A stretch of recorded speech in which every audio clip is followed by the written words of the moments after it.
2021 has been such an amazing year. I had days where I did amazing. I had days where I had setbacks. I had beautiful days. I had not so pretty days. But all in all, it's been so worth it. I feel like this year has really stretched me, and I think many of us can relate to it. We're still somewhat in a pandemic. If you're a parent, you're still trying to figure out how do you be involved with your kids' schooling, what kind of pull back, what does schooling look like. We're still wearing masks. There's just so many ways that we've been stretched this year. And so in today's video, I wanted to do something different to wrap up the year and talk about 21 takeaways that I have from 2021 and why I want to take those into 2022. So let's get started. The first takeaway that I have from this year that I think is so important is faith first. This is also why it's my very first takeaway. So a lot of times when we're wanting to move towards our vision, towards our goals, towards the things we aspire to accomplish, it's easy to start feeling that fear come to the surface. And here's what most people won't tell you. Fear and faith require the same level of energy. The difference is we just put all our effort into fear and we allow fear to take over us. But here's what I'm going to tell you. You can take that same level of energy and put it into faith. And here's the truth. Faith is actually a deposit on the future you want. So you get to choose. Do you choose fear or do you choose faith? And which one would your future self thank you for? The second takeaway is to choose yourself every time. Now, I know that this can sound very vain to a lot of people, but even if you think about the airplane phenomenon, if you're on an airplane, God forbid it were to go down, they always say, put your face mask on yourself first and then help other people. And the reason that this is so powerful, it's simple, right? But it's so powerful is because you're only effective towards other people when you first take care of yourself. And I know as a mom and as a business owner and every other hat that I wear, I feel like I'm constantly giving to other people. And sometimes it's at the cost of my own mental health, my own peace. And then I end up burning myself out. And then I'm not good to anyone that I'm trying to serve, not my clients, not my daughters, no one. And so what I've learned is I have to first prioritize myself before I can take care of other people. So thinking of that, how can you take care of yourself? With that, the third takeaway is don't be afraid to let go of something that's no longer serving you.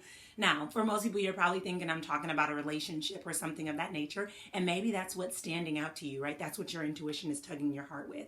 But for me, that meant in my business. There were some things in my business that were exhausting me, that were burning me out, that didn't serve me or weren't even making me any money or any impact, right? And so for me, I didn't want to let go because I had spent so much time, I invested so much money into it that I didn't want to let it go. But what I learned is you don't have to cling to a mistake just because of the time that you spent committed to making it, right? And so when you release yourself from it, you free yourself to put your energy into things that are actually aligned and working for you. The next takeaway that I have is the importance of investing in yourself. You, my friend, are your greatest asset. And so when we spend time investing in shoes and clothes and hair and everything else that doesn't really seem to matter, those things are liabilities, right? They lose money, they lose value. But you, my friend, never lose value. And so one thing that I prioritized this year is investing in myself. And I invested a ton, but I have seen such a beautiful return on that both time and money investment. So what are you invested in? If you looked at your bank account, what would it show you? The next takeaway I have is the importance of looking at failure as feedback, failure as your teacher. I said earlier that I had a lot of wins, but I also had a lot of setbacks. But if we're honest, we learn the most from where we have those setbacks, where things don't always go the way that we want them to go. And instead of trying to shy away from it, or instead of trying to convince yourself that you've done something wrong or whatever, understand that there is something that failure is teaching you. And with that, I'll go into my next takeaway, which is understand that nothing goes away until it teaches you what you need to know. So that means if you keep running into the same failure, or you keep running into the same type of people, or if you keep running into the same situation or the same limiting beliefs or whatever it may be, understand that it's there to teach you something. So don't try to shy away from it. Don't try to run away from it. Sit with it. Allow yourself to reflect and allow yourself to learn what it is that it needs to teach you. All right, the next two takeaways go hand in hand, all right? So the first one is find peace in solitude. we live in such a busy and fast-paced world. Even think about like social media, right? Like we are always on, we are always forced to engage. And me as an introvert, I have learned that peace is so important to me, right? That's something that I really prioritize. But I've also learned the way to get there is to be okay with being alone, being in solitude. And alone doesn't mean lonely. Alone is actually a time for you to reflect, for you to do the inner work, for you to find that peace that you desire and deserve. The second part to that is understand that taking a break contributes to your productivity. It is not contradictory, like I always believed. I would never give myself permission to take a break because I'm like, I don't have time to take a break, right? I got things I got to work on. I got things I got to do. But taking a break is actually one of the most productive things that you can do. So what I challenge you to do is take some time to reflect on your schedule. What is it that you need to learn? What is it that you need to add in? What is it that you need to take away? So that way you can prioritize your productivity as well as your peace. The next lesson that I've learned is not only from myself, but from my clients as well. And this is holding tight to your why, because people lose their way when they can't find their why. And the reason that this is so powerful is because your why is what's going to give you momentum. If you're moving towards a big vision or a big goal or something you want to accomplish, but you don't have a strong and powerful why to keep you grounded, to keep you focused, to keep you moving, you're going to be stuck. You're going to be stagnant. And that's obviously not what you set your goals for. So what I recommend is keeping your why in the forefront of your mind. When I was writing my very first book, my why was to leave a legacy for my daughters. So when my alarm clock would go off at 5 a.m. to wake up and write, I would get up because I realized that leaving that legacy was far more important than those extra 10 or 15 minutes that I got to stay in the bed. But that why gave me a reason to get out of the bed. That why gave me the momentum I needed to be able to see my vision through. So what is your why and how can you hold tight to it? With that said, another takeaway that I have is don't discount the small things. We often feel like we have to have these big, massive leaps, these big quantum leaps, these huge transformations to have an impact. But even those small, little, seemingly meaningless steps can get you to where you want to be. So if you have a big vision, a big goal, or a big dream, what are the small steps that can get you there? It doesn't have to be something massive. It doesn't have to be something major. It doesn't have to be a total life overhaul. It can be those small little steps that start to add up. Even if you think about it, let's say that you commit to, working on your dream for 1 hour a day. At the end of the week, you're 7 hours closer to where you want to be. At the end of a month, you're 30 or 31 hours closer to where you want to be. At the end of the year, you're 365 hours closer. Those little, small, daily, tiny commitments really make a massive difference. The next one might be one of my favorites, but that's mindset is everything. Here's the truth. You could have all the systems, all the strategies, all the support in the world, but if your mindset isn't aligned, none of that's going to matter. It's almost like decorating dog poop and saying it's not dog poop, right? You have to align your mind with success. And so one of the things that I committed to this year to really effectively start to reprogram my mind was a lot of the modalities I teach inside of the Elevate Method certification program. So I did a lot of emotional freedom techniques, which you probably saw on my channel. I did a lot of hypnotherapy and a lot of the NLP concepts to really reprogram my mind. Another strategy that I found to be so powerful and effective was adding affirmations. So in my calendar on my phone, every hour on the hour between 7 a.m. or 6 a.m. and 9 p.m., I have an affirmation going off, reminding me what I'm worthy of, what I want to allow myself to take in and believe. And it has been such a transformative experience. So if you want to learn more about the Elevate Method and how you can begin to master your mindset to create the life you desire and deserve, use the link below and you'll get details to get a behind the scenes opportunity to experience it for yourself. It's so life-changing. The next takeaway I have is that compassion is everything. So I did a speaking engagement this year for AKAs where I talked to teenagers about the importance of healthy online behavior. And with that, I actually was paired with a speaker who talked about suicide awareness. And when she talked about suicide awareness, she talked about an experience where her son committed suicide and the impact and the ripple effect that that had on her life and the work she does now is, sharing her son's story. And one of my greatest takeaways from this woman's strength was that compassion is everything. You never know what someone else is dealing with. You never know what someone else is going through. And so it could be as simple as saying hi. It could be as simple as smiling. It could be as simple as giving a compliment. Compassion goes a long way. So how can you begin to be more compassionate, not only towards other people, but towards yourself as well? With that speaking engagement, I also realized how valuable it is to respect other people's model of the world. This is actually one of the main pillars of like NLP, and they talk about to be effective in your relationships, you have to respect other people's model of the world. Understanding that we all have different backgrounds, we all have different experiences, we all have different beliefs. And the best way to meet somebody where they're at, and the best way to really be able to relate to someone is to respect that they come from a different place, that they have a different model of the world. And that makes a massive difference when you respect it. The next takeaway that I have is do not wait until things are perfect to go after your vision. A lot of times we want all of our T's to be crossed and all of our I's to be dotted before we go. Oh, when I have all the money, when I have all the time, when this happens, when this happens. Here's the thing. You'll be waiting for the rest of your life if you wait until everything is perfect. So what I challenge you to take in and to allow yourself to receive is that there is no greater time than now to say yes to your vision. The next takeaway I have is the power of intuition. And intuition is actually something you should be shouting from the rooftops, not something you should hide or be afraid of. In the olden days, when women were very intuitive, they were said to be like witches or like something was wrong with them. And so it's so funny to me that I always shied away from intuition. I think even as a child, there were ways that, my mom unknowingly would say like, well, no, you don't know that for sure. There's no proof about it, or don't, get yourself worried about it. And so I would harbor my intuition. I made myself believe that intuition was wrong. But intuition is powerful. There have even been times where I, as a mom, have tried to quiet my daughters. And as I've been learning about the power and the value of intuition, I've been challenging them to just say yes to what it is that their heart is calling them to respond to that inner voice that's saying like, I should do this. Even when it makes no logical sense, even when no one understands, say yes to your intuition. I said yes to my intuition when I started my business, and no one understood why me with a doctorate, a great job, and everything else would say yes to that. But it has gone so far. It has been such a massive and amazing decision that has literally changed my life. So what is your intuition telling you, and how can you say yes to that today? The next takeaway I have is that help is healthy.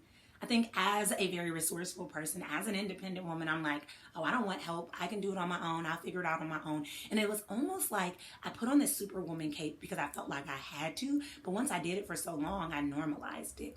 And so when I would get help, I would be resistant towards it. And I wasn't able to really open my receiving portal to allow myself to receive good things because I felt like I needed to do it all on my own. I felt like that was the only way I would succeed. But what I've learned is that help is so healthy. This past year, I have hired so many team members. I hired someone to help with modality calls inside of my Elevate method. I hired someone to help with discovery calls. I hired someone to redo my website. I hired a VA. I've hired graphic designers. I've hired so many people for my team because I realized I couldn't do it all myself. And that has been scary, but yet so freeing for me to take things off of my plate so that I could really tune into my zone of genius. So where in your life can you get help so that you too can make room for where your energy needs to go? With that, the next takeaway I have is that I challenge you to embrace your own unique form of creativity. In my family, my brother is really good at poetry, can write raps. He's really good at it. Even though he's a college professor, he likes to do it. My mom can knit. My aunt can draw. My uncle can do graphic design. I have so many creative people in my family. And so for me, because I couldn't do what seemed visibly creative, I didn't allow myself to tune into my zone of genius and my own unique form of creativity until this year. When I started hiring team members and I let them tune into their creative callings, I was able to make room to tune into mine. And I realized I can create content like this. I know how to repurpose. I know how to relate to people on video. I know how to connect with people. I have amazing ideas that come from seemingly nowhere, right? But I was able to tune into my own creative genius when I reframed what creativity meant, and I allowed myself to be creative in a way that was authentic to me. What makes you creative? All right, number 18 is going to probably surprise you, but it's do not put all your eggs in one basket. So in October of 2021, we had that situation where social media shut down for a few hours. And people were talking about it probably for the next week after that. And even still, I see posts every now and again about it to this very day. And it was so interesting to me because I think people like business owners were freaking out because we use social media for a lot of different things. We use social media as our entertainment. We use social media to connect with family or friends or high school classmates, right? We use social media to bring awareness to our business or to call in new clients. But the problem is people were freaking out because they have put all their energy into social media, feeling like social media is the end all be all. And what I learned from that day or from the few hours and from that experience is that we have to find ways to make connections that are authentic to us. My website designer literally does not use social media. Her business is flourishing from word of mouth and just being her. And so what I've learned from that experience is that we can find ways to connect with people that aren't just on social media, that aren't just forced. Because here's the truth, social media could change tomorrow. The algorithm always changes. So you shouldn't be putting your faith in the algorithm, right? How can you start to make genuine connections? And how can you make a business or an opportunity to connect with people even outside of social media? The next takeaway I have is that boundaries are your best friend. Now, this is something I carry over year by year by year, but I'm constantly reflecting, reframing, and perfecting my boundaries. Boundaries are so important, okay? You can't get anywhere in life if you don't have boundaries. And boundaries exist with everything, right? Boundaries exist with yourself, with your family members, with your friends, with your clients, everywhere. Social media. So let me ask you, how can you begin to make more boundaries in your life? And how can you start to make it normalized? We don't talk about boundaries enough, but really they are your best friend because they bring you so much peace, so much clarity, so much understanding, and they actually strengthen your relationships by making them healthier.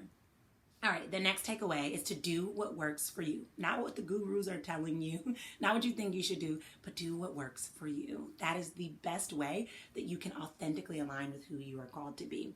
So for me, I remember when I first started my business, I would see people do lives and they would be so perfected, or YouTube videos that were so perfected, or podcasts that were so perfect, right? And so I felt like I needed to do that. And for me, I'm one of those people that when I move my body, I start to get intuitive hits of things that I want to share, things that I want to talk about, things that I want to, share with my tribe. And so I'd walk and then I'd come up with an idea. I'd run in the house, I'd hurry up and do my hair, put on earrings, put on a nice, shirt, obviously, after I got out the shower, and I would go live, right? But it felt so time consuming. And sometimes I get all the way home and I'd forget exactly what it was that I wanted to share. So what I decided to do one day was really against the grain, but I decided that I was just going to go live when I was out walking. And it was one of the best lives that I ever had. People were sharing it. People were commenting. People were like, I can't wait for part 2. Like, it was just amazing, right? And what I realized is I don't have to do what works for all the gurus. I can actually do what works for me. And now going live when I'm walking is actually one of my favorite things to do and one of the most engaging things for my tribe. And so this doesn't necessarily have to apply in business. It can apply to your life as well. If there's something that works for you, let's say meal prepping works for you, meal prep. Meal prepping doesn't work for you and you order in a food service, do it. Do what works for you and don't buy into what works for everyone else. We are made authentically unique for various reasons. And when you embrace what works for you, it can be so freeing instead of trying to buy in to what society or the gurus or social media or whatever else tries to sell us. All right, we're here. We're at number 21, my 21st takeaway for 2021. And that is we change others by changing ourselves. As women, you guys know, we like to try to force change on other people, on our kids, on our spouses, on our friends, on our clients. But the truth is, change has to first take place within you. And when you begin to change, those around you start to witness what you're dealing with, what you're doing, where you're changing. And then they start to make shifts and adjustments within themselves, right? When I started to do the mindset work, when I started to build out my certification, when I started to make personal development my focus, something that I loved, something that I incorporated into my business and into my life, things started to naturally change. I watched my daughters tap on their own. I watched my daughters say affirmations on their own. I watched my mom talk about personal development books that she's reading that she shares with me. I have clients that will start businesses because I said yes to my vision. That gives them permission to say yes to theirs. So don't try to force change on other people. Understand that when you change yourself, you give other people permission to also make changes within themselves as well. All in all, 2021 has been such a powerful year. And I've been so grateful to learn the things that I've learned, and even more grateful to be able to come over here today to share these things with you as well. So what I'd love for you to do is I'd love for you to take some time to reflect. Take some time to be still today. Take some time to tune in and talk to yourself and get in touch with yourself and ask yourself, what are some of the greatest takeaways that you have from this last 365 days? And how can you take these and leverage them as we move into 2022? Have an absolutely amazing, amazing day. I'm so excited to see what this year holds for you.